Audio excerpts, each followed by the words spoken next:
Today, the Federal Reserve, the nation's central bank, met in Washington, D.C., to make a decision that impacts every American's wallet.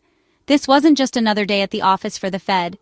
The eyes of Wall Street, Main Street, and even global markets were fixed on Washington, waiting to see what would happen next.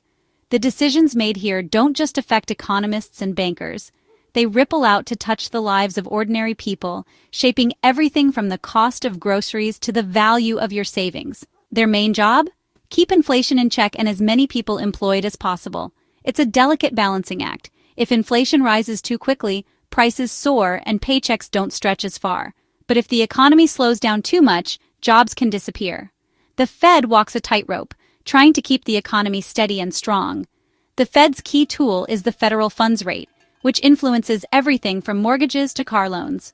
When the Fed raises or lowers this rate, it sends a signal to banks, businesses, and consumers about where the economy might be headed. A small change can mean hundreds of dollars more or less in monthly payments for families across the country. When the Fed meets, the world pays attention. These decisions ripple through the global economy.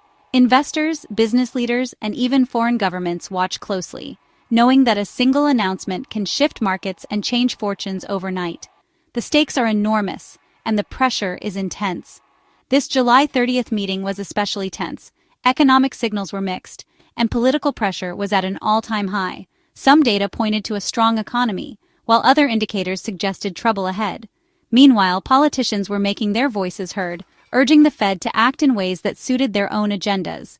The Fed's independence was being tested, turning a routine meeting into a high-stakes showdown. Would the central bank hold firm to its principles, or would it yield to outside influence? The credibility of the institution and the trust of the public hung in the balance. Would they stick to the data, or bend to political winds? The world was about to find out if the Fed could withstand the storm and make the right call for the country's future. Chairman Jerome Powell was caught between confusing economic signals and relentless criticism from the White House. Every word he spoke, every gesture he made, was analyzed for clues about the Fed's next move. The pressure on him and his colleagues was immense, with the nation's economic stability hanging in the balance. The outcome would set the course for U.S. monetary policy and send a message about the Fed's resilience. Would they chart a steady path forward, or would uncertainty reign? The answer would shape not just the next few months, but potentially the next few years. The stakes? Nothing less than the financial future of millions. The world was watching, waiting to see if Washington could rise to the challenge and steer the economy through uncertain waters. After days of speculation and intense market anticipation, the Federal Reserve made its much-awaited decision. Interest rates will remain steady at 4.25% to 4.5%. This move comes as investors, businesses, and everyday Americans watched closely, hoping for signs of a shift in policy. It marks the fifth consecutive meeting where the Fed has chosen not to adjust rates, signaling a cautious approach in the face of economic uncertainty.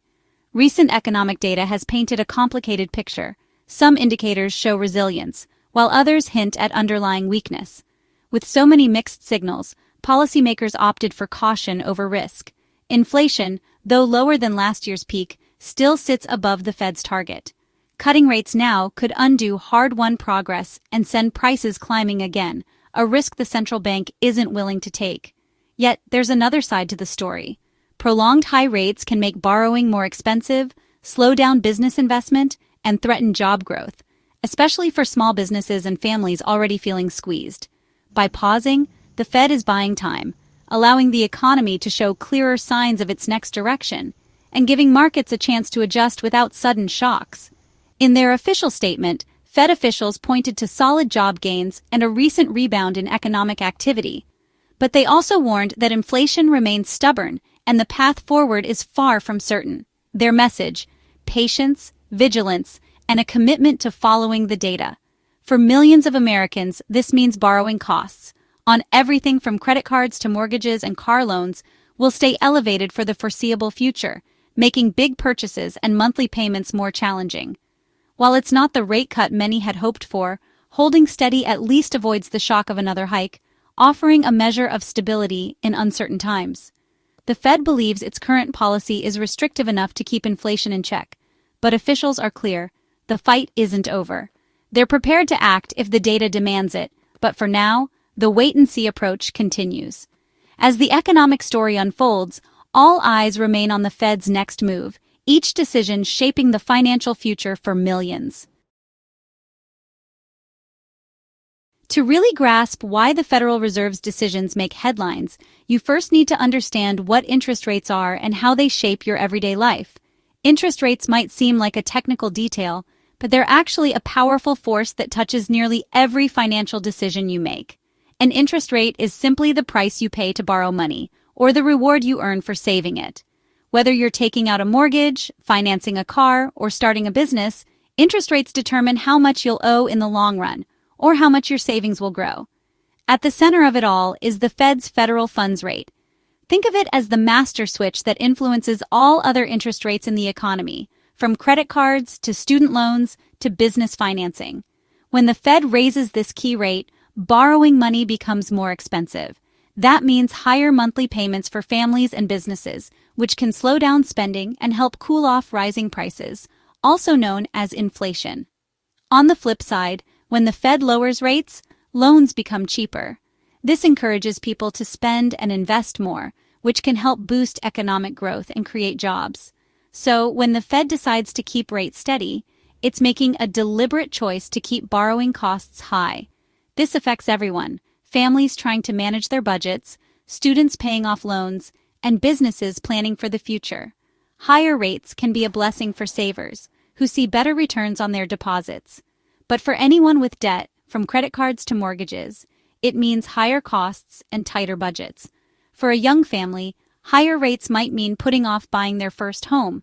For a small business, it could mean delaying plans to hire new workers or open a new location. These decisions ripple through communities and the broader economy. The Fed's challenge is to strike a careful balance, rewarding savers without punishing borrowers too harshly and keeping the economy on a stable path. Every move is watched closely by economists, investors, and everyday people alike. Each rate decision is a delicate balancing act between encouraging growth and keeping inflation in check. The right move can support prosperity, while the wrong one can tip the economy off course. That's why the stakes are so personal. Whether you're saving for retirement, paying off debt, or just trying to make ends meet, interest rates affect your bottom line. That's why every Fed meeting draws so much attention from the media, financial markets, and households across the country. And it's why the world is always watching, because the Fed's decisions don't just shape the U.S. economy, they send ripples across the globe. This July meeting was shaped by President Trump's relentless public pressure on the Fed and its chair, Jerome Powell. Traditionally, presidents respect the Fed's independence. Trump broke that norm, demanding big rate cuts to boost the economy. He criticized the Fed's policies, compared U.S. rates to Europe's, and even called for Powell's resignation, despite appointing him. This public campaign put the Fed in a bind: cut rates and look weak, or hold steady and face more attacks. The criticism extended to unrelated issues, like the Fed's building renovation. Such personal attacks on a Fed chair are unprecedented, creating a tense, politicized atmosphere. The Fed had to show it was making decisions based on data, not politics. Financial leaders defended the Fed's independence, warning that political interference could destabilize the economy. By holding rates steady, the Fed quietly asserted its autonomy. The message: monetary policy isn't up for political grabs. The Fed's decision to pause was driven by a confusing economic landscape. GDP growth rebounded to 3% in Q2, but core GDP, stripping out volatile factors, slowed to just 1.2%. Business spending weakened, hinting at softer domestic demand beneath the strong headline numbers. Inflation remained stubborn, with the Consumer Price Index up 2.7% year-over-year, still above the Fed's target. New tariffs threatened to push prices higher. The labor market looks solid, with unemployment at 4.1%, but job growth is inconsistent and slowing. Private employers added only 104,000 jobs in July, a rebound but still weak. These mixed signals, headline growth, weak demand, sticky inflation, and a slowing job market, make the Fed's job harder. The risk of moving too soon or too late is real. That's why caution prevailed. The puzzle remains unsolved. This meeting revealed rare public dissent inside the Fed. Two governors, Michelle Bowman and Christopher Waller, both Trump appointees, voted for an immediate rate cut. Such disagreement among governors is almost unheard of and signals growing division.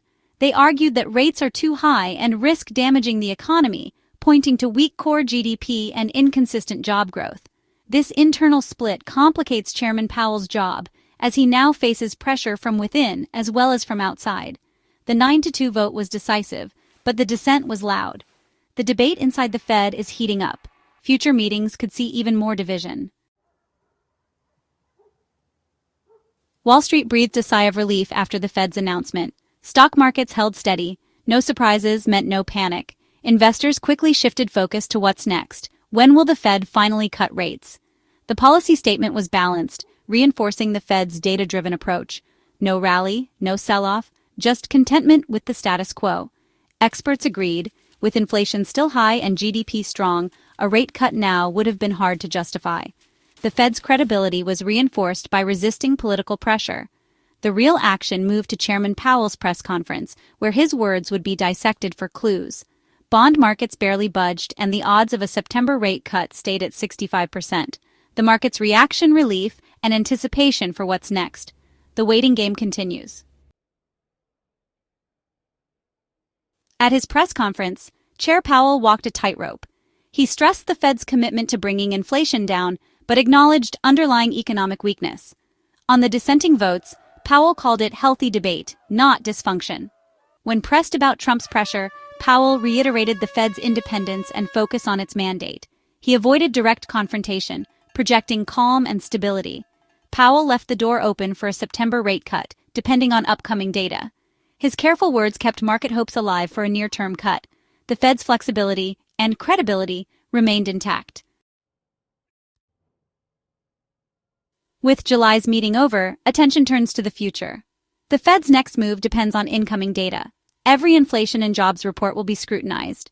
Markets see a 65% chance of a rate cut in September, but nothing is guaranteed. The annual Jackson Hole Symposium in August could offer clues, as Powell's speech there often signals policy shifts. The Fed faces a tough balancing act to fight inflation without stalling growth. Internal divisions and political pressure add to the challenge. For now, the economy is in limbo, waiting for the next piece of the puzzle. The decisions ahead will shape Americans' financial futures. The world is watching. The story is far from over.